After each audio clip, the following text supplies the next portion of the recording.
الله وملائكته يصلون على النبي يا أيها الذين آمنوا صلوا عليه وسلموا تسليما اللهم صل على سيدنا مولانا محمد وعلى آل سيدنا مولانا محمد اللهم صل على سيدنا مولانا محمد وعلى آل سيدنا مولانا محمد بلغ العلا بكماله كشف الدجى بجماله حسنت جميع خصاله صلوا عليه وآله بلغ العلا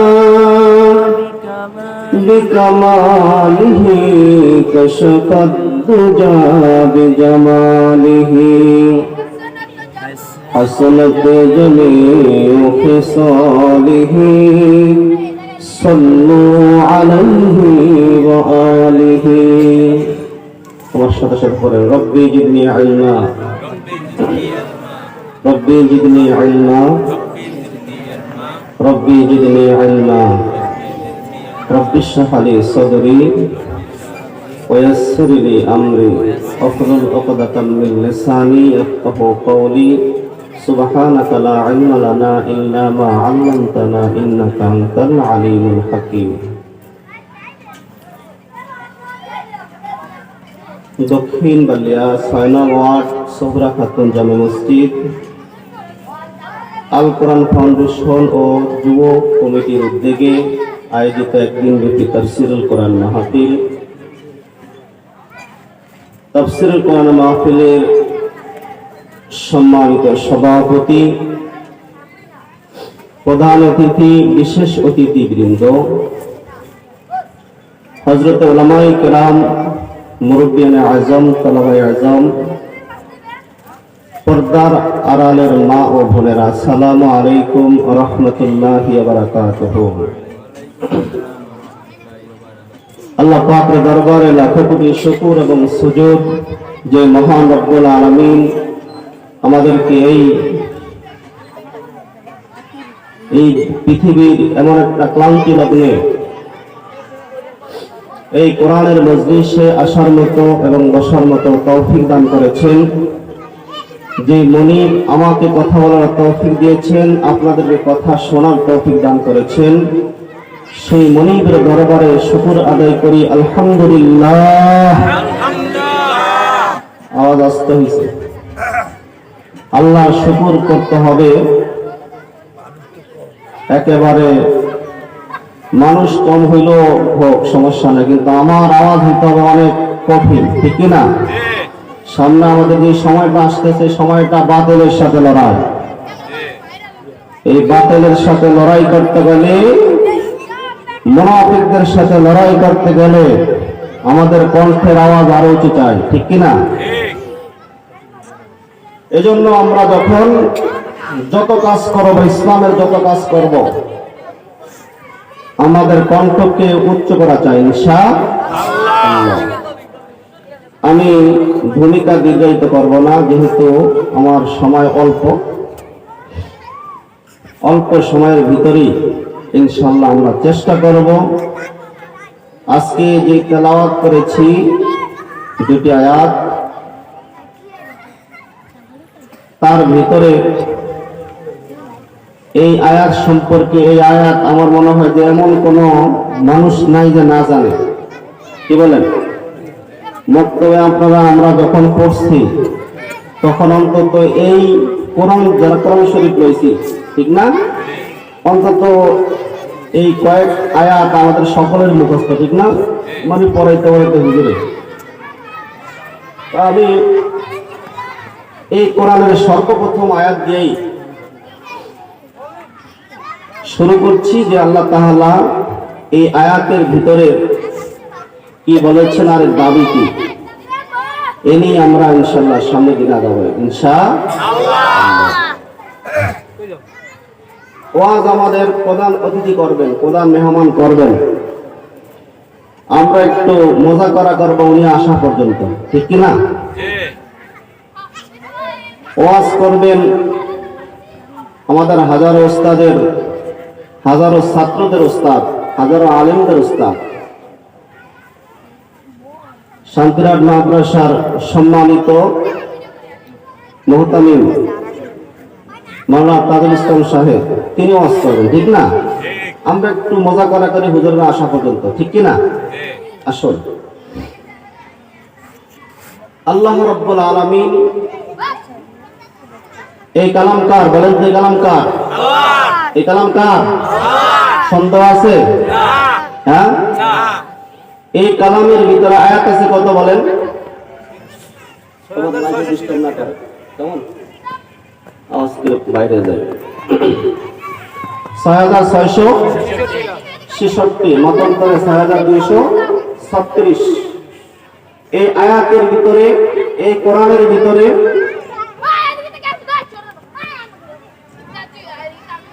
500 আয়াত দিয়েছেন আমাদের জীবন বিধান, আইন কানুনের জন্য, আর 6166 আয়াত যেটা আয়েশা সিদ্দিকা রাদিয়াল্লাহু তাআলা আনহার থেকে বর্ণনা। তিনি বলেন যে আয়াত হলো কত? 6666। তাহলে 500 আয়াত বাদ দিলে থাকে কত? 6166 আয়াত থাকে। এই 6166 আয়াতকে 3 ভাগে বিভক্ত করেছেন। তার ভিতরে এক ভাগ হলো আখিরাত সম্পর্কে, এক ভাগ তাওহীদ সম্পর্কে, এক ভাগ রিসালাত সম্পর্কে। কয় ভাগ বিভক্ত করছেন? 3 ভাগ। প্রথম 500 আয়াত বিধিবিধান, 1 নাম্বার।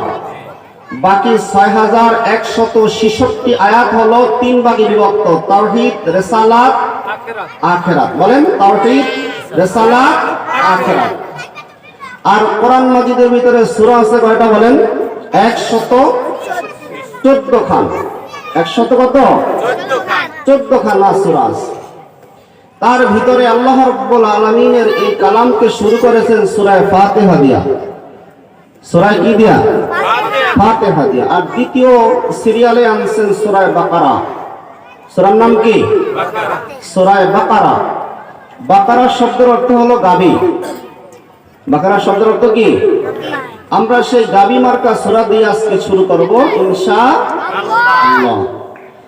আল্লাহ রাব্বুল আলামিন এই সূরা বাকারা কোরআন মাজিদের 114 খানা সূরার ভিতরে সবচেয়ে বৃহত্তম সূরার নাম সূরা বাকারা।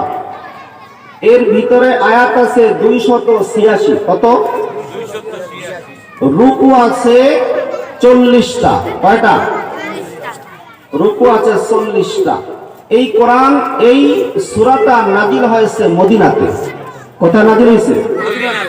মদিনা। এই সূরা যে বাকারা দিয়ে শুরু করেছেন, গাবি দিয়ে শুরু করেছেন, সেই বিষয় আল্লাহ রাব্বুল আলামিন এই সূরা বাকারার 66 থেকে 73 নং আয়াতে বয়ান করেছেন বনী ইসরাইলের ঘটনা দিয়া। এই ইতিহাস আপনারা অনেকেই জানেন যে বনী ইসরাইলের যে গাবি ইতিহাসটা, এটা তো সবাই জানেন না? এই ইতিহাস দিয়া এই সূরা, এই ইতিহাস থেকে একটা শব্দ নিয়ে এই সূরার নামকরণ করা হয়েছে। এই সূরার ভিতরে 9টা ভাগে বিভক্ত করেছে। এই সূরাটা কয় ভাগে বিভক্ত করা হয়েছে? 9টা ভাগে। এই সূরার প্রথম দিয়া 1 থেকে 20 নম্বর আয়াতের মধ্যে আল্লাহ রাব্বুল আলামিন ঈমানদার ঈমান থাকা আর না থাকা বিষয় আলোচনা করেছেন। বলেন 1 থেকে 20 নম্বর আয়াতের ভিতরে কি করেছেন? ঈমান থাকা আর না থাকা, কি করলে ঈমান থাকবে আর কি করলে ঈমান চলে যাবে, এই বিষয় আলোচনা করেছেন 1 থেকে 20 নম্বর আয়াতে। ধরে রাখেন কিন্তু কথাগুলো মনে রাখতে হবে। এরপরে দ্বিতীয় নম্বরে 21 থেকে 29, 39 আয়াতের ভিতরে আল্লাহ রাব্বুল আলামিন আলোচনা করেছেন সৃষ্টি এবং জ্ঞান। এই যে ভুবনটা সৃষ্টি করেছেন, শুধু এই ভুবনই সৃষ্টি করেছেন না আরো কিছু সৃষ্টি করেছেন? আরো কিছু সৃষ্টি করেছেন, সে সম্পর্কে আল্লাহ তাআলা আলোচনা করেছেন এই সূরার 21 থেকে 39 নম্বর আয়াতে। এরপরে বনী ইসরাইলের জাতির প্রতি প্রেরিত আইন কানুন সম্পর্কে আলোচনা করেছেন 40 থেকে 103 নম্বর আয়াত পর্যন্ত। এরপরে ইব্রাহিম আলাইহিস সালামের উপর পরীক্ষা ও তার জাতি সম্পর্কে আলোচনা করেছেন 104 থেকে 141 আয়াত পর্যন্ত। এরপরে আল্লাহ রাব্বুল আলামিন কোরআনের দিক, নামাজের দিক পরিবর্তন এ সম্পর্কে আলোচনা করেছেন 142 থেকে 152 পর্যন্ত 10টি আয়াত। এরপরে সূরার ভিতরে 153 থেকে 177 পর্যন্ত মুসলিম জাতির উপর যে পরীক্ষা আছে এই পরীক্ষা সম্পর্কে আলোচনা করেছেন। এরপরে 178 থেকে 253 পর্যন্ত মুসলিম জাতির প্রতি প্রেরিত আইন কানুন সম্পর্কে আলোচনা করেছেন। এরপরে 254 থেকে 284 পর্যন্ত সৃষ্টি এবং জ্ঞান সম্পর্কে আলোচনা করেছেন। এরপরে 285 থেকে 286 ঈমান থাকা না থাকা এবং বিশেষ কিছু দোয়া সম্পর্কে আলোচনা করেছেন। আমরা পাইলাম তো না সর্বমোট? ইনশাআল্লাহ পাইছি না? পাইছি তো? এই সূরার মধ্যে কি কি আলোচনা করেছেন আমরা 9টা ভাগে বিভক্ত করে আলোচনা করেছি ইনশাআল্লাহ। এবার আসুন الله وملائكته يصلون على النبي يا أيها الذين آمنوا صلوا عليه وسلموا تسليما اللهم صل على سيدنا مولانا محمد وعلى آل سيدنا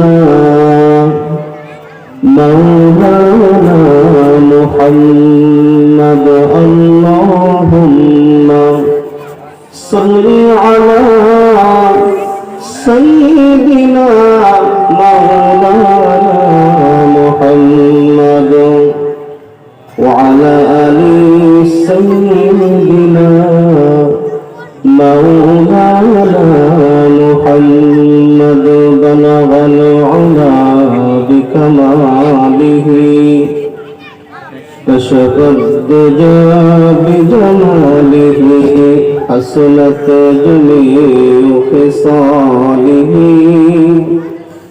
صلوا عليه وآله بلغ العلا بكماله كشف الدجى بجماله حسنت جميع خصاله صلوا عليه وآله ربي زدني علما ربي زدني علما ربي زدني علما ربي اشرح لي صدري ويسر لي أمري واحلل عقدة من لساني يفقهوا قولي سبحانك لا علم لنا إلا ما علمتنا إنك أنت العليم الحكيم দক্ষিণ বালিয়া ৬ নং ওয়ার্ড সোহরা খাতুন জামে মসজিদ আল কোরআন ফাউন্ডেশন ও যুব কমিটির উদ্যোগে আয়োজিত একদিনব্যাপী তাফসীরুল কোরআন মাহফিল। তাফসীরুল কোরআন মাহফিলের সম্মানিত সভাপতি, প্রধান অতিথি, বিশেষ অতিথিবৃন্দ, হযরত উলামায়ে কেরাম, মুরব্বিয়ানে আজম, তালাবায়ে আজম, পর্দার আড়ালের মা ও বোনেরা, আসসালামু আলাইকুম ওয়া রাহমাতুল্লাহি ওয়া বারাকাতুহু। আল্লাহ পাকের দরবারে লাখো কোটি শুকর এবং সুজুদ যে মহান রব্বুল আলামিন আমাদেরকে এই পৃথিবীর এমন একটা ক্লান্তি লগ্নে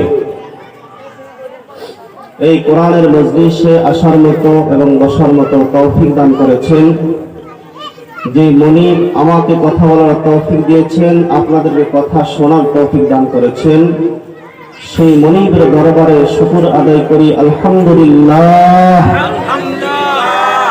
আওয়াজ আসতে হয়েছে। আল্লাহ শুকর করতে হবে।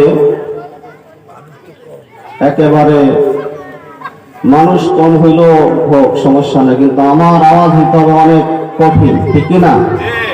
সামনে আমাদের যে সময়টা আসতেছে, সময়টা বাতিলের সাথে লড়াই। এই বাতিলের সাথে লড়াই করতে গেলে, মুনাফিকদের সাথে লড়াই করতে গেলে আমাদের কণ্ঠের আওয়াজ আরো উঁচু চাই, ঠিক কিনা?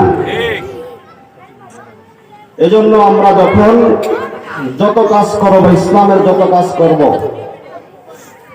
আমাদের কণ্ঠকে উচ্চ করা চাই ইনশাআল্লাহ। আমি ভূমিকা দীর্ঘায়িত করব না, যেহেতু আমার সময়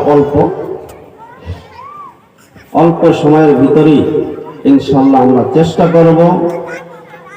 আজকে যে তেলাওয়াত করেছি দুটি আয়াত, তার ভিতরে এই আয়াত সম্পর্কে, এই আয়াত আমার মনে হয় যে এমন কোন মানুষ নাই যে না জানে। কি বলেন? মক্তবে আমরা যখন পড়ছি তখন অন্তত এই কোরআন, যারা কোরআন শরীফ রয়েছি, ঠিক না, অন্তত এই কয়েক আয়াত আমাদের সকলের মুখস্থ, ঠিক না? মানে পড়াইতে হুজুরে। আমি এই কোরআনের সর্বপ্রথম আয়াত দিয়েই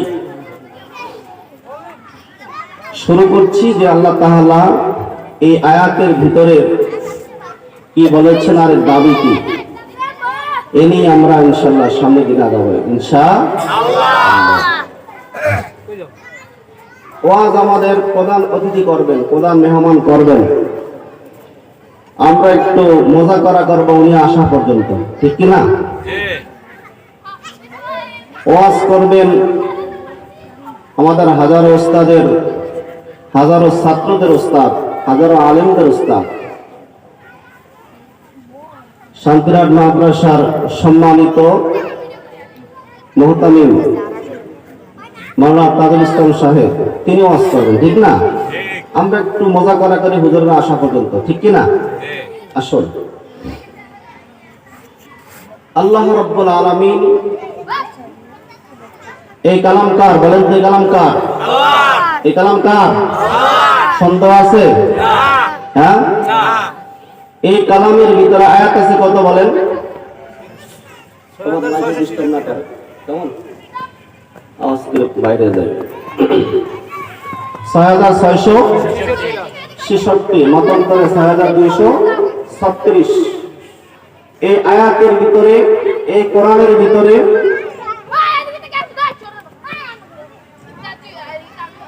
৫০০ আয়াত দিয়েছেন আমাদের জীবন বিধান, আইন কানুনের জন্য। আর ৬১৬৬ আয়াত যেটা আয়েশা সিদ্দিকা রাদিয়াল্লাহু তাআলা আনহার থেকে বর্ণনা। তিনি বলেন যে আয়াত হলো কত? ৬৬৬৬। তাহলে ৫০০ আয়াত বাদ দিলে থাকে কত? ৬১৬৬। 66 আয়াত থাকে। এই 6166 আয়াতকে 3 ভাগে বিভক্ত করেছেন। তার ভিতরে এক ভাগ হলো আখিরাত সম্পর্কে, এক ভাগ তাওহীদ সম্পর্কে, এক ভাগ রিসালাত সম্পর্কে। কয় ভাগ বিভক্ত করছেন? 3 ভাগ। প্রথম 500 আয়াত বিধিবিধান এক নাম্বার, বাকি 6166 আয়াত হলো 3 ভাগে বিভক্ত, তাওহীদ, রিসালাত, আখিরাত। আখিরাত। বলেন তাওহীদ, রিসালাত, আখিরাত। আর কোরআন মাজিদের ভিতরে সূরা আছে কয়টা বলেন? 114 খান। 100 কত? 14 খান সূরা আছে। তার ভিতরে আল্লাহ রাব্বুল আলামিনের এই কালামকে শুরু করেছেন সূরা ফাতিহা দিয়া। সূরা কি দিয়া? ফাতিহা দিয়া। আর দ্বিতীয় সিরিয়ালে আনছেন সূরা বাকারা। সূরার নাম কি? সূরা বাকারা। বাকারা শব্দের অর্থ হলো গাভী। বাকারা শব্দের অর্থ কি? আমরা সেই গাভী মার্কা সূরা দিয়ে আজকে শুরু করব ইনশাআল্লাহ। আল্লাহ রাব্বুল আলামিন এই সূরা বাকারা কোরআন মাজিদের 114 খানা সূরার ভিতরে সবচেয়ে বৃহত্তম সূরার নাম সূরা বাকারা। এর ভিতরে আয়াত আছে 286। কত? 286। রুকু আছে 40টা। কয়টা? রুকু আছে 40টা। এই কোরআন, এই সূরাটা নাজিল হয়েছে মদিনাতে। কোথায় নাজিল হয়েছে? মদিনা। এই সূরা যে বাকারা দিয়ে শুরু করেছেন, গাবি দিয়ে শুরু করেছেন, সেই বিষয় আল্লাহ রাব্বুল আলামিন এই সূরা বাকারার 66 থেকে 73 নং আয়াতে বয়ান করেছেন বনী ইসরাইলের ঘটনা দিয়া। এই ইতিহাস আপনারা অনেকেই জানেন যে বনী ইসরাইলের এই যে গাবির ইতিহাসটা, এটা তো সবাই জানেন না? এই ইতিহাস দিয়া এই সূরা, এই ইতিহাস থেকে একটা শব্দ নিয়ে এই সূরার নামকরণ করা হয়েছে। এই সূরার ভিতরে 9টা ভাগে বিভক্ত করেছেন। এই সূরাটা কয় ভাগে বিভক্ত করা হয়েছে? 9টা ভাগে। এই সূরার প্রথম দিয়া 1 থেকে 20 নম্বর আয়াতের মধ্যে আল্লাহ রাব্বুল আলামিন ঈমানদার, ঈমান থাকা আর না থাকা বিষয় আলোচনা করেছেন। বলেন 1 থেকে 20 নম্বর আয়াতের ভিতরে কি করেছেন? ঈমান থাকা আর না থাকা। কি করলে ঈমান থাকবে আর কি করলে ঈমান চলে যাবে, এই বিষয় আলোচনা করেছেন 1 থেকে 20 নম্বর আয়াতে। ধরে রাখেন কিন্তু কথাগুলো মনে রাখতে হবে। এরপরে দ্বিতীয় নম্বরে 21 থেকে 39 আয়াতের ভিতরে আল্লাহ রাব্বুল আলামিন আলোচনা করেছেন সৃষ্টি এবং জ্ঞান। এই যে ভুবনটা সৃষ্টি করেছেন, শুধু এই ভুবনই সৃষ্টি করেছেন না আরো কিছু সৃষ্টি করেছেন? আরো কিছু সৃষ্টি করেছেন। সে সম্পর্কে আল্লাহ তাআলা আলোচনা করেছেন এই সূরার 21 থেকে 39 নম্বর আয়াতে। এরপরে বনী ইসরাইলের জাতির প্রতি প্রেরিত আইন কানুন সম্পর্কে আলোচনা করেছেন 40 থেকে 103 নম্বর আয়াত পর্যন্ত। এরপরে ইব্রাহিম আলাইহিস সালামের উপরে পরীক্ষা ও তার জাতি সম্পর্কে আলোচনা করেছেন 104 থেকে 141 আয়াত পর্যন্ত। এরপরে আল্লাহ রাব্বুল আলামিন কোরআনের দিক, নামাজের দিক পরিবর্তন এ সম্পর্কে আলোচনা করেছেন 142 থেকে 152 পর্যন্ত 10টি আয়াত। এরপরে সূরার ভিতরে 153 থেকে 177 পর্যন্ত মুসলিম জাতির উপর যে পরীক্ষা আছে এই পরীক্ষা সম্পর্কে আলোচনা করেছেন। এরপরে 178 থেকে 253 পর্যন্ত মুসলিম জাতির প্রতি প্রেরিত আইন কানুন সম্পর্কে আলোচনা করেছেন। এরপরে 254 থেকে 284 পর্যন্ত সৃষ্টি এবং জ্ঞান সম্পর্কে আলোচনা করেছেন। এরপরে 285 থেকে 286 ঈমান থাকা না থাকা এবং বিশেষ কিছু দোয়া সম্পর্কে আলোচনা করেছেন। আমরা পাইলাম তো এটা সর্বপ্রথম ইনশাআল্লাহ পাইছি না? পাইছি তো? এই সূরার মধ্যে কি কি আলোচনা করেছেন আমরা 9টা ভাগে বিভক্ত করে আলোচনা করেছি ইনশাআল্লাহ। এবার আসুন